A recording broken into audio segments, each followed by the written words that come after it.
Oh, hello and welcome back. We're playing another 3+2 game here. We want to play some solid 3+2 chess.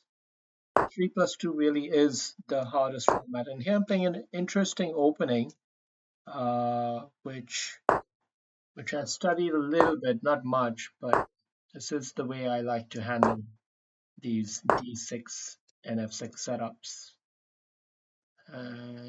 Key question comes as to C4, knight B D2, queen D2. Yeah, for him, this kind of idea is coming out and these principles. So I'm gonna play knight e2. Now c4 comes a lot more naturally. Knight c3, and now queen d2, just preventing that. You see, every move has a certain plan, a certain system. And I think even bishop g2 is a common idea here, and it seems to make sense in this structure.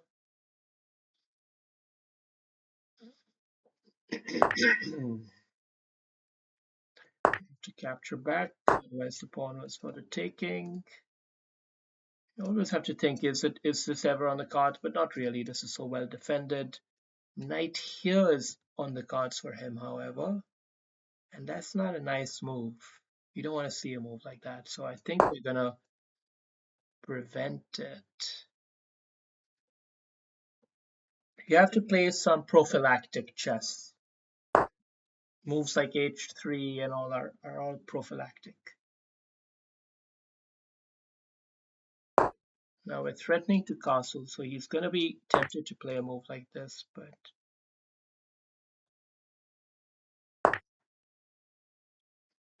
keeping the advanced pawn advantage. You see, we have some space advantage courtesy of this advanced pawn, and that's really what we have in his game.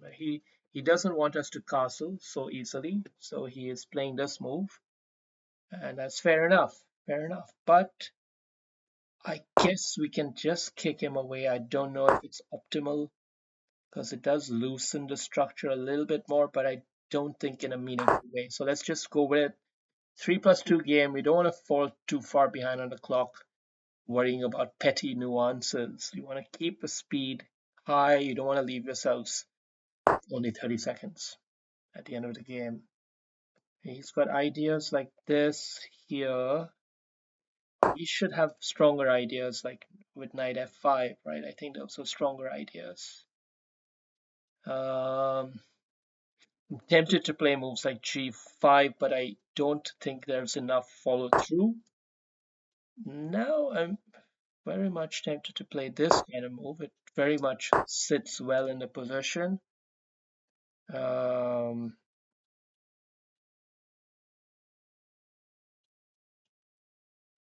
It does sit well in the position. Things are starting to look nice because I can take this rook out and get a new fresh rook in. You see?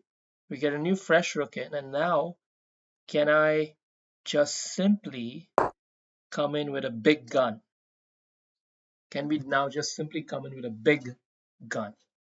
That's all we want to do. I don't know if it's even a mate after that, but it looks awfully scary. So we've got him under a lot of pressure now. And yeah. Of course, that's not the main threat. The main threat would be queen f1, which is a checkmate after the sack. But I'm assuming he'll find a way to stop that.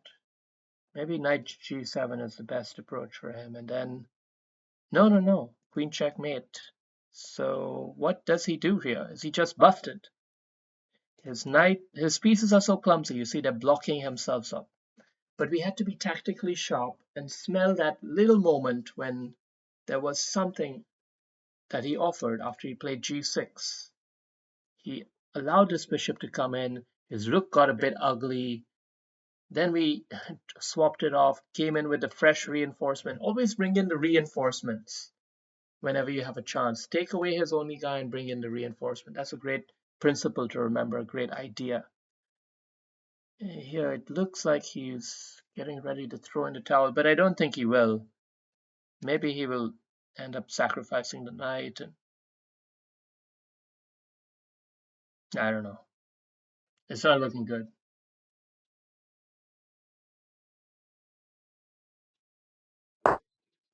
Yeah, he sacrificed something, and that's a totally reasonable thing to do. And now, can we play this move? Yeah, I guess we can. It's also very, very scary for him to deal with. And now we're comfortably ahead, but he's averted the checkmate. So kudos to him for that. But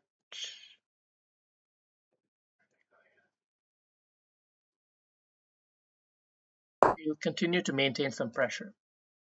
We're starting to employ the knight now. You always want to employ pieces. They're like your office colleagues. You want to make them work. You're the manager, you want to make them work. Okay, good game there. I think it was a high caliber middle game attack. That's what I'm expecting. I hope I see that blue exclamation mark there. No, we didn't get it. We didn't get it. All right, we'll take it anyway. All right, let's see what we did. See, this is that F3 line, and I seem to understand it reasonably well because I think my opening ideas came rather fluently. But this G3 wasn't precise. Capturing theirs better. Now here's where you get into, computer eval versus human understanding. I guess it makes sense though. No, I don't know. G3, I believe I've seen a lot of Grandmaster games that have G3 slotted in here, but anyway. Here's interesting actually that the computer considers that I should take with the other pawn. And I suppose the whole principle is that you can somehow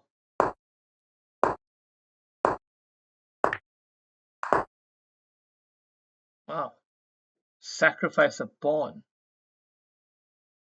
I don't really get it. I'm afraid I don't get it. This was not optimal. I sensed it was not optimal. I was just trying to get my plan going, but this was not optimal. What he needed to do to exploit it was the bishop check.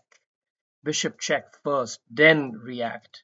This is where he went wrong in the game, and here's where the tables turn, because now things start to flow really easily for white, and he's already feeling the pressure a little bit too much, and he makes a very weakening move like g6. That's just a really bad move at this level.